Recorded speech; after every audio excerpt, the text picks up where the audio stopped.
ഞാനിപ്പോൾ നിൽക്കുന്നത് ദുബായിലെ മ്യൂസിയം ഓഫ് ദ ഫ്യൂച്ചറിലാണ്. ഇതൊരു സാധാരണ മ്യൂസിയം അല്ല കേട്ടോ. ഇത് നമ്മൾ 50 വർഷം കഴിഞ്ഞ് ജീവിക്കാൻ പോകുന്ന ഒരു ലോകമാണ്. നമ്മൾ അകത്ത് കയറുന്ന നിമിഷം തന്നെ ഫ്യൂച്ചർ തുടങ്ങുന്നു. നമ്മുടെ മുമ്പിൽ ഇപ്പോൾ കാണുന്നത് ഒരു ഫിഷ് പോലെ പറന്ന് നടക്കുന്ന ഒരു ഡിജിറ്റൽ ലൈഫ് ഫോമാണ്. ടെക്നോളജിക്കും ലൈഫിനും ഇവിടെ വേർപാടില്ല. അതിനുശേഷം ഞാൻ ലിഫ്റ്റ് കയറി കേട്ടോ.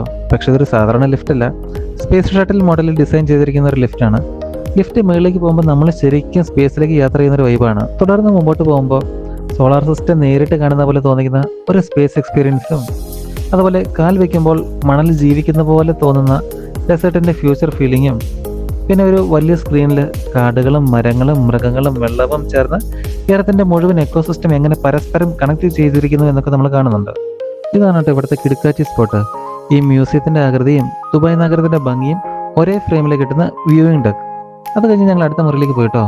ഭൂമിയിലെ സസ്യങ്ങളുടെയും മൃഗങ്ങളുടെയും 10,000-കണക്കിന് DNA ശേഖരങ്ങളുള്ള ഒരു മാന്ത്രിക ലോകം.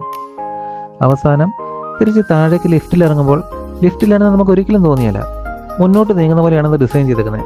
ശരിക്കും സ്പേസിൽ നിന്ന് തിരികെ ഭൂമിയിലേക്ക് വരുന്ന പോലെ ഒരു അനുഭവമാണ് നമുക്കുണ്ടാവുക. മ്യൂസിയം ഓഫ് ദ ഫ്യൂച്ചർ നമ്മളെ പഠിപ്പിക്കുന്ന ഒരു കാര്യമുണ്ട്. ഫ്യൂച്ചർ വരാൻ കാത്തിരിക്കേണ്ട, ഫ്യൂച്ചർ നമ്മൾ തന്നെയാണ് സൃഷ്ടിക്കേണ്ടത്. അപ്പോൾ ദുബൈയുടെ മറ്റൊരു വീഡിയോയുമായി വീണ്ടും വരുന്നത് വരെ ബൈ.